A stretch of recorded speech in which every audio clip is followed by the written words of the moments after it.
Riccardo Stefanutti si prende il primo passaggio, 30-36 per lui davanti a Matteazzi e Baldassarre.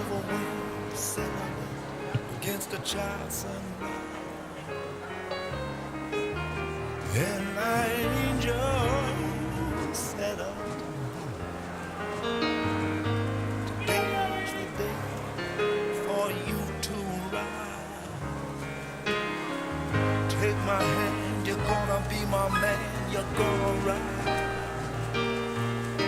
And then she took me high over the mountain. And said,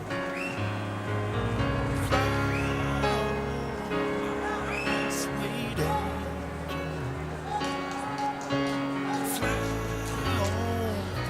Baldassarre si è portato in testa a metà gara in 1:07.27, un passaggio più veloce di poco, seppur di poco rispetto alla batteria precedente, quella vinta da Alexander Rupar in 2:24.39. Quarta serie che si accinge a nuotare le ultime due vasche con Federico Baldassarre, atleta classe 97 del Nottoli Nuoto, ancora davanti a tutti.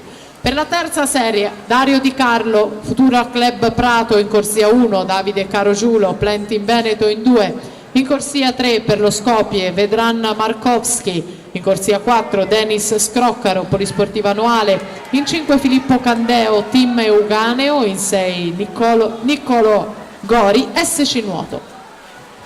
E intanto Federico Baldassarre si aggiudica questa prova vincendo la quarta serie con 2:19.52, migliora se stesso. Stefanutti è secondo 2:22.30, Zarri